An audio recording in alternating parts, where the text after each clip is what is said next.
Jadi apakah ini artinya Sontoloyo is back di sepak bola kita? Menarik untuk ditunggu.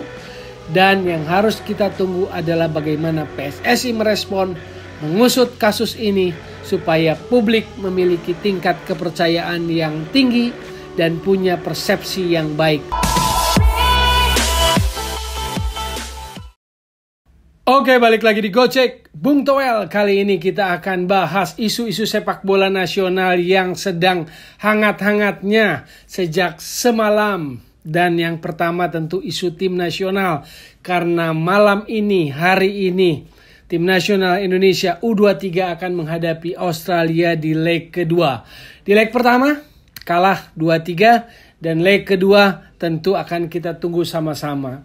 Secara nasionalisme tentu kita berharap bahwa timnas kita bisa membuat kejutan. Walaupun di pertandingan pertama, di leg pertama kita sama-sama tahu kalau orang sepak bola dalam sudut pandang sepak bola memang itulah kemampuan tim nasional kita sejauh ini atau sampai titik ini.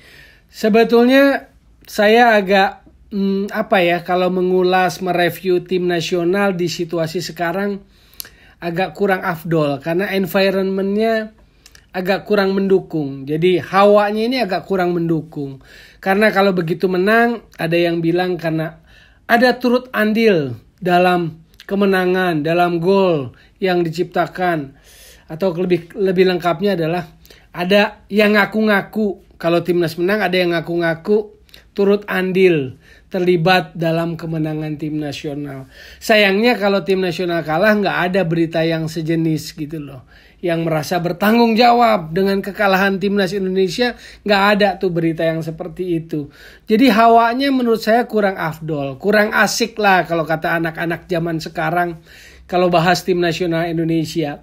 Jadi kalau mau bahas review ulasan objektif dari sudut kacamata sepak bola, memang kita harus mengakui Australia ada satu level lebih baik di atas kita. Ketika lawan Cina Taipei contohnya kita bisa dominasi, bisa kontrol dan bisa menguasai permainan, mendikte, memberikan tekanan yang sangat kuat. Tapi begitu melawan tim yang levelnya tampaknya Australia, kita tahu langganan Piala Dunia dan Australia yang sekarang rupanya bermain sepak bola sangat modern. Kita lihat passing-passingnya, build up-nya bagus, possession-nya bagus, progression-nya bagus, finalisasinya juga bagus. Temponya juga bagus, high pressing juga bagus. Jadi memang bukan lawan mudah. Sangat beruntung, sangat hebat anak-anak atau adik-adik kita di timnas U23 punya mental yang cukup kuat. Sempat tertinggal tapi bisa terus, walaupun ketinggalan terus berjuang dan bisa memperkecil ketinggalan. Media-media kita pun masih sangat fokus menyoroti kemungkinan. Misalnya kalau menang 1-0 atau lebih menyodorkan hawa itu kepada publik bola. Hawa kalau bisa menang 1-0 lalu memaksa adu penalti. Ketimbang memberikan ulasan yang objektif tajam misalnya adalah tentang positioning kualitas timnas kita berhadapan dengan Australia. Jadi buat saya memang saya tidak terlalu bernafsu atau terburu-buru ingin mengulas tim nasional karena memang sebetulnya ini kan punya potensi, materi ini tinggal butuh waktu untuk dipoles, untuk dikembangkan. Dan menurut saya memang kalau per hari ini, per saat ini lawan Australia satu tingkat di atas kita. Ini bukan Australia zamannya Mark Viduka, bukannya zamannya Tim Cahill yang masih sangat fisikal, yang dominan bola-bola long ball, direct ball ke depan dari belakang. Ini Australia yang sangat possession, sangat modern, build up-nya bagus dari bawah.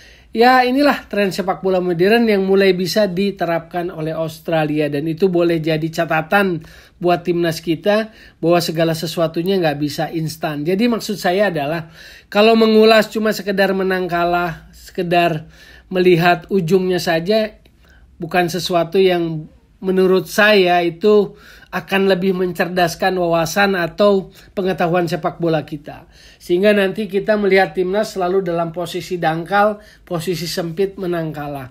Lalu sibuk heboh kalau menang ada yang ngaku-ngaku nilfun atau memberikan andil, dan kalau kalah nggak ada berita yang sejenis.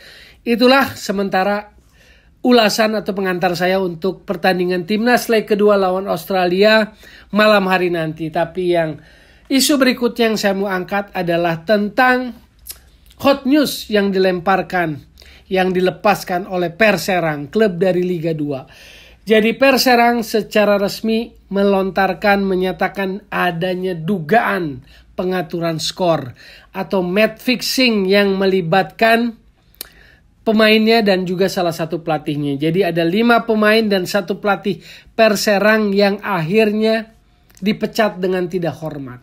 Karena pihak manajemen Perserang dalam hal ini melalui manajer timnya Haji Babai Karnawi. Ini memang orang yang dari tahun ke tahun selalu menangani Perserang. Haji Babai ini itu menyatakan bahwa ada dugaan pengaturan skor dan yang bersangkutan memiliki informasi, pengakuan dan juga beberapa bukti yang sudah diserahkan kepada PSSI dalam bentuk laporan atau dilaporkan kepada PSSI untuk diusut, untuk diselidiki, dan untuk diselesaikan secara tuntas melalui yurisdiksi Badan Yudisial PSSI. Jadi ini sangat menarik.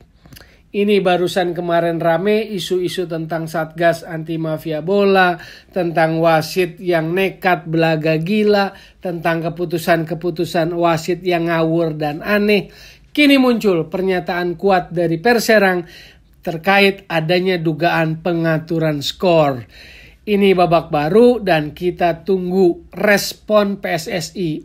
Kita tagih janji Ketua Umum PSSI Iwan Bule yang sudah sejak awal, sejak kampanye mau jadi Ketua Umum PSSI, mau memerangi dan memberantas match fixing.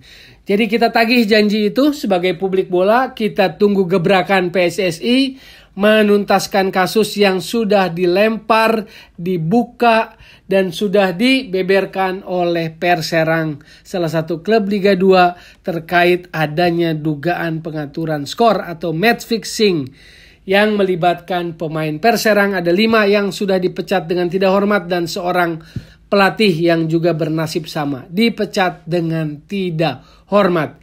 Jadi inilah yang mungkin makin menguatkan kalau selama ini bisik-bisik walaupun kencang bisik-bisiknya, kasak-kusuk orang-orang bola yang seliweran, bergosip,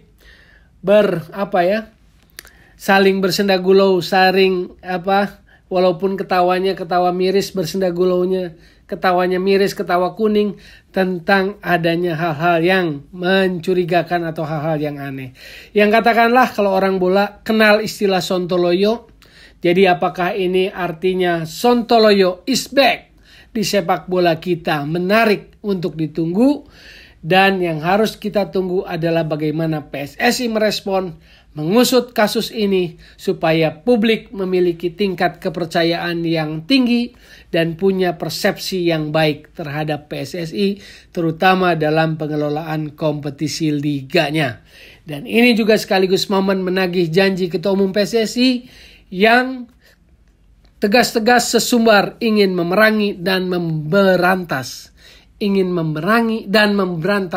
match fixing, pengaturan skor. Sekali lagi sambut hari ini dengan 2 isu, tim nasional dan juga tentang dugaan pengaturan skor yang dilemparkan oleh klub Liga 2 Perserang. Sekali lagi jadi solusi, bukan polusi sepak bola, dan tetap digocek Bung Toel.